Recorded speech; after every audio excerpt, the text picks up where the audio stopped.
आज का पहला पाठ राजाओं का दूसरा ग्रंथ अध्याय 5 पद संख्या 1 से 15। इसराइल में बहुत से कोढ़ी थे, उनमें से कोई नहीं बल्कि सीरी नामन ही निरोग किया गया है। आराम के राजा के सेनाध्यक्ष नामन को अपने स्वामी का सम्मान तथा कृपा दृष्टि प्राप्त थी, क्योंकि प्रभु ने नामन द्वारा अरामियों को विजय दिलाई थी। वह महान योद्धा था, किंतु कोढ़ी था। अरामी छापा मार किसी समय इसराइल के देश से एक कन्या को उठाकर ले आए थे, और वह नामन की पत्नी की दासी बन गई थी। उसने अपने स्वामिनी से कहा, ओह, यदि मेरे स्वामी समारिया में रहने वाले नबी से मिल जाते तो वह उन्हें कोढ़ से मुक्त कर देते। नामन ने अपने स्वामी को बताया कि इस्राएली कन्या ने क्या क्या कहा है। इस पर आराम का राजा बोला, तुम वहाँ जाओ, मैं तुम्हें इस्राएल के राजा के नाम एक पत्र दूंगा। नामन चल पड़ा, और वह चांदी के 10 तोड़े सोने की 6,000 आसरफियाँ और 10 जोड़े कपड़े अपने साथ ले गया। उसने इस्राएल के राजा को वह पत्र दिया। उसमें यह लिखा था, मैं इस पत्र के साथ अपने सेवक नामन को आपके पास भेजता हूँ, जिससे आप उसे कोढ़ से मुक्त कर दे। इस्राएल का राजा पत्र पढ़ते ही अपने वस्त्र फाड़ कर बोल उठा, मैं तो ईश्वर नहीं हूँ जो मार और जिला सकता है, तो उसने किसी को कोढ़ से मुक्त करने के लिए क्यों मेरे पास भेजा है। वह निश्चय ही मुझसे लड़ने का बहाना ढूंढ रहा है। जब ईश्वर भक्त इलीसाई को यह पता चला कि इस्राएल के राजा ने अपने वस्त्र फाड़ डाले हैं, तो उसने राजा के पास यह कहला भेजा, आपने क्यों अपने वस्त्र फाड़ डाले हैं? वह मेरे पास आए तो वह जान जाएगा कि इस्राएल में एक नबी विद्यमान है। इसीलिए नामन अपने घोड़ों और रथों के साथ आकर इलीसाई के घर के द्वार पर खड़ा हो गया। इलीसाई ने उसे यह संदेश कहला भेजा, आप जाकर यरदन नदी में 7 बार स्नान कीजिए, आपका शरीर स्वच्छ हो जाएगा और आप शुद्ध हो जाएंगे। नामन क्रोध हो उठा और यह कहते हुए चला गया।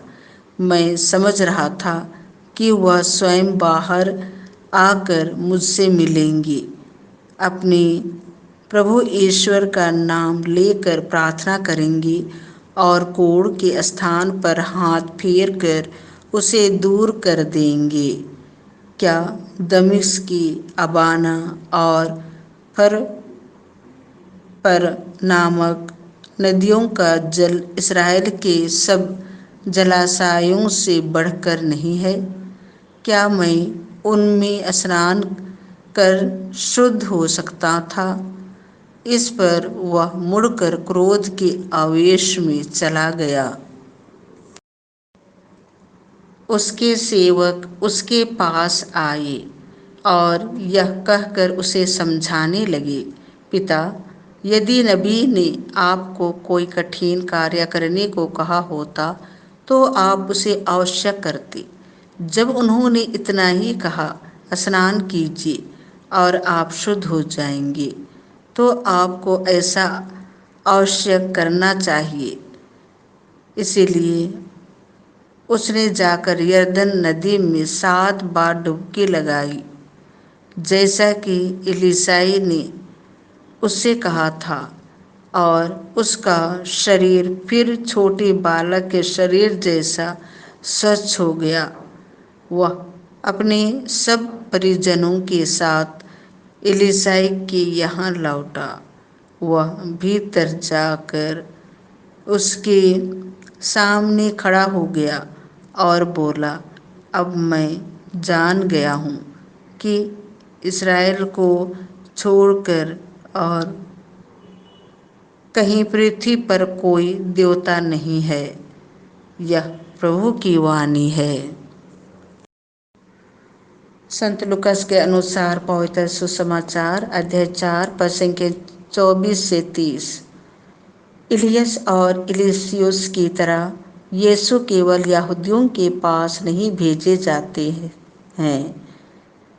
यीशु ने नाजरेत आकर सभागृह में लोगों से कहा, मैं तुमसे कह देता हूँ, अपनी मातृभूमि में नबी का स्वागत नहीं होता। मैं तुम्हें विश्वास दिलाता हूँ कि जब इलियस के दिनों में 3.5 वर्षों तक पानी नहीं बरसा और सारे देश में घोर अकाल पड़ा था, तो उस समय इस्राएल में बहुत सी विधवाएं थीं। फिर भी इलियस उनमें से किसी के पास नहीं भेजा गया। वह सीदोन के सरपेता की एक विधवा के पास ही भेजा गया था।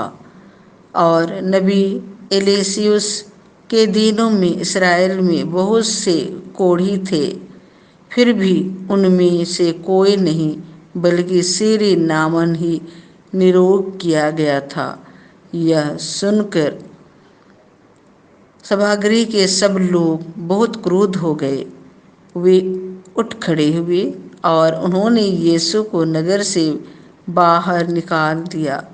जिस पहाड़ी पर उनका नगर बसा था, वे यीशु को उसकी चोटी तक ले गए ताकि उन्हें नीचे गिरा दे, परंतु वह उनके बीच से निकलकर चले गए।